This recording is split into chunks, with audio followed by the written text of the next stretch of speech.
What do you got for me today? Who's playing, who's not? Yeah, I know. I knew that was coming. Right now on defense, Dax Hill and Cam Taylor-Britt, we'll hold those guys out. They're progressing really well. Dax coming off the injury. Cam's just really been day-to-day with our stuff. There's no reason to put him out there for this game. So them, along with Trey Hendrickson and B.J. Hill up front, Cedric Johnson as well up front. He'll be out as well. So those guys and Marco Wilson, another corner, who will be out this week. So defensively, I think that pretty well covers it. Offensively, who will be out? Let me think for a second. Matt Lee. Obviously, you guys have seen him just slowly work his way back into practice, so we'll keep him out for this game. Mike? Mike Gesicki will be out for this game. Yep. Is that serious with Mike? Do we know? No, it's right now he would be out this week. I think it'd be questionable if we were playing a game Sunday, a real football game. He'd be working back to play in that game. So I think that's the best way to phrase his status right now is he was optimistic that if we were playing a real game this weekend, he'd be able to go. So we'll continue to manage him. Whether that means we'll gear him back up next week. We're going to be really protective with Mike. And it also coincides with Noah getting back in the mix here. So it's a great opportunity for Noah to get some reps in there and integrate him in the offense and also give Mike a chance to fully recover. Was it planned for Dax to at some point get him into a game Yes. this preseason? Yeah. I'm not 100% firm on that has to happen. I think Dax has had a really good camp with the things we've asked him to do. We're going to continue to make sure that we're putting him in the best environment to be fully healthy for Cleveland week 1. So I'd love to get to the point where maybe we get him that opportunity, but I don't think that's set in stone that we're going to mandate that has to happen. I'll get you. How do you view Dax's role in slot? A lot of flexibility. He's been majoring in the slot a little bit more, but he's got that outside flex because obviously we saw him play that a lot last year. So I think Dax is a really good chess piece for us where he can major in a lot of different areas, but he's been playing mostly in the slot when he's been out there in team periods. Zach, are you willing to share the extent of what Joe Burrow on Thursday? We'll see. This won't be. We don't have this targeted as the biggest play time for all of our guys. We really pegged Washington to be a little more of that. So, again, another thing I hate to put in stone, several series is what we'll give those starters. What are you hoping to get out of those? Like, it's the first time they've really been out there extensively. What are you hoping to get out of that? Game atmosphere. So, going on the road like we are week 1, we do have a road primetime game early in the season, so the lights are on. You're in a road environment. That's great. Getting everybody off the field. As much as we practice it and do it, it's not the same feel. So I think just those 11 guys being in the huddle on both sides of the ball and all the communications that got to occur. So it's just a good opportunity for those guys to get some additional reps. How's Amarius doing? He's good. Yeah, he's just managing through it. It's training camp. It'd be different if this was a game week in terms of how we'd handle him. So there's been times we've been pushing him and pulling him back. But I'm encouraged by everything we're seeing from him. Amarius will play. Yes, that's the plan. And you're saying, Coach, the big play time, you're tagging Washington? That's how we have laid it out. Again, it's a long time from now to Washington. I think we've got, from a Thursday to a Monday, so however many days that is. Again, we're flexible with how the plans can change there, but right now that would be more of a target for us. It's clear you're looking at Fairchild as a starter. Would he be with all the starters that come out after a couple series, or do you want to see more from him because he's? We'll balance that. Week 1, we got a pretty clear plan on just keeping him in there with that group. But again, over the course of training camp, if we deem we'd like a rookie to get some more time or a second-year player that maybe requires more time, then we're open to doing that. How have you seen that when Dax has been on the slot? How have you seen those guys who have been on the outside? I think there's no reason to like the depth chart that goes out.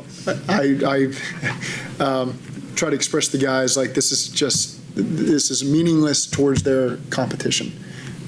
You have to put something on paper, but don't hold me to any of that because I think the battles at corner right now have been outstanding. I think some guys have had some excellent days. You can go through and say, well, that guy should be a starter. That guy should be a starter. I mean, it's been really good battles. I feel really good about our depth there right now. And as we all know at corner, like depth is critical because those guys are all going to be starters at some point. So I feel really good about the development of that room and the competition in that room. How have you felt DJ Ivy's performance? Really good. Again, DJ's, when I'm making this general statement, DJ's a big part of that. I think DJ Ivy, DJ Turner, all those guys, have done a really good job competing and doing what we're asking them to do. Zach, just to clarify, when you said several series for the starters in the preseason, Yeah. did you mean this game, a Washington game, This or in game, general? this game, this one really, give or take, you're really looking at, I'm going to define it for you, the first quarter. But it's give or take, I mean, it could be a long possession that eats up most of the first quarter, you want to get in another one. So it's just, I've always been in these preseason situations, you're careful to say what I just said because it could go into the second quarter because of reps we've gotten. But right now, that's about the target period we've got. Now that he's signed and practiced a few times, how does Noah fit with how you envision the tight end? I think he's done a good job picking it up with James. And so now the goal was to get him through this game. So Noah's a guy is not going to play in this game. Okay, so I didn't say his name because I was thinking injuries. But Noah won't play in this game. And then once we get back, he's fully integrated. Now let's see how we can utilize him and continue to let him grow in our system. And part of it was because just not seeing him in football pads and run around, we didn't want to make sure we were putting him in a bad spot physically. So now once we get through this game, he'll be full go and has a couple extra days to learn the installs and stuff. I'm really excited about him. He's embraced everything we've put at him from a mental standpoint. Excited to see the physical stuff he has done on the field, routes on air and group install. And some of the walkthrough stuff we did yesterday, he did a good job comprehending. And so now the next step is just fully integrating him with the offense. What do you like, what you've seen from Taj Brooks? I think he's got really good vision. He's got a good understanding of our protections, which is going to come at any young running back, especially in these preseason games. That part can really expose you. So he's done a good job understanding the technique we want, what his assignments are. He's had some really good runs for us. He's got really good vision once he gets past the line of scrimmage, and it requires him to kind of make that second level read. I've seen really good things from Taj, and we're excited about him. Him and Chase seem to have some similarities. Why do y'all like that style of bat? Why does that fit this offense so well? Well, I don't think you always pinpoint yourself in the draft on we're taking this style of back. Taj was just a guy we really liked at where we were at in the draft. And so I wouldn't say we're trying to get two like bodies there. I think Taj can excel in all three phases of offense and can be a special teams contributor for us. So he can excel in the run game. He's got good hands in the pass game. And I think he's a good enough protector to help us out there. So that's really what we look at. It's not a similarity to Chase. It's more just we think he can play all three of those roles for us. How much does the structure or maybe the pace of practice change once you get in preseason game mode, or does it at all? For today, like leading up to the game, Yeah. it changes. Today's pace of practice is a little bit different. It's a little bit more of a little longer of a in-season Friday mindset for us, where we do start to gear back a little bit in terms of the physicality. So in terms of a competitive period today, there's really only two. We normally have four. And then there's some stuff as we just start to introduce our guys to what to expect from Philly. You've seen Shemai for a week now. You said he first Physical and disruptive. Those are the two biggest things. And so again, that's a tremendous starting point for a young player to come in there and not be tentative. I would say that I'd use the opposite word for him. Whatever the opposite of tentative is, I'll let you go ahead and whatever term you want to use there. Yeah, disruptive, aggressive, violent. I've seen all that stuff from Shamar. How nice is it to have play, and how is he grasping the offense? All right, you next. Sorry. Will Desmond Ridder play, and how is he grasping the offense? Yeah, Desmond's done a really good job. Right out the gate, I thought Desmond really did a good job getting with Brad Craigthorpe and learning the system, and really impressed with how quickly he's picked it up. And so, again, Jake playing a healthy amount of the rest of the game when Joe comes out, and then Desmond getting a chance to get whatever's left over there. That would be the plan for him. How valuable is having Shamar's versatility, being able to put him all across the field? Critical. That was one of the biggest things Al and Jerry liked about his game was the versatility, moving all the way down the line of scrimmage, all three downs. And so I think those guys are harder to find than you think, that have true versatility to be able to do all that stuff. And that's exciting for the flexibility of our defense to have a guy that's able to play all those different roles. How curious are you to see finally the guard positions shape out in a game situation? It's good just to face different types of guys, different, I say defensive structure, just something different to go against. And so I think just the different bodies they'll go against will be good to watch. So it'll be exciting to watch those guys play. What has stood out the most to you about those two positions in camp so far? Those two guard positions. the competition has. Yeah, played out. it's still an ongoing competition. I like Dylan's athleticism, if we're just talking about left guard. So I think you can see the wrestling background. You can see the physicality he plays with. He's able to recover if things don't go well. You're able to see the recoverability that really helps him get through the down. And I think there's been good competition on right guard. Right now between Cody and Lucas. Lucas obviously had the setback early in camp. Now he's gotten back into it. I thought he's looked good the last couple of days, and so we'll just continue to let that play on. When you're making final decisions at the end of camp or decisions about competitions, how much are you going to use preseason tape on what they do out there to make those decisions? It's all a combination. Some guys will really put their best foot forward when we get out there in the game. Then you get a chance to take a broader look at them as you get back into practice and maybe put them in different positions to feel out more of the picture. And then you come back and you play another game and you get a chance to put them in situations. So I think the preseason games do matter. When the lights come on, how do guys perform? How do they communicate? Do they get tired? When they got tired, did they get lazy? All those traits we're looking for in our players to be able to push through all that will show up in the preseason games. What's it like to see Trey kind of, as he's been watching, be very active and how he's kind of mentoring some of the younger guys? How much have you caught wind of that? What's it been like to kind of see that? It's good. That's the expectation. For him being a veteran player, being able to come in and pass down the knowledge that he's gotten from his own experience, from past players that have given him that knowledge. I appreciate that he's out there helping these young guys get better. All these rookies obviously have a lot on their plate, but Barrett also with the green dot, how much more taxing is that for a young guy, and how have you seen him with his command with the defense? I think he's only gotten better every day. I think that he's got a lot of upside. Been really pleased with how all of the linebackers have developed. Really, I think that's a room where there's been a ton of competition. There's been a ton of roles up for grabs. I'm not just talking about active roster spots. I'm talking about practice squad spots. And I think every linebacker we have has gotten better as this camp has progressed. And that's put us in a really good position there in that room. I think Mike Hodges has done a great job coming in there and helping develop those guys. Jalen Rivers, what you've seen from him, and do you kind of view him as the swing tackle right now? I think it's very much up in the air for what his role is going to be for us. I've been really pleased with the progress that he's made. We had really high expectations for him when he came in, and he's really done a good job meeting those expectations.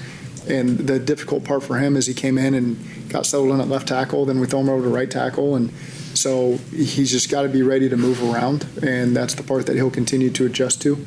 But from a mental standpoint, he's been outstanding.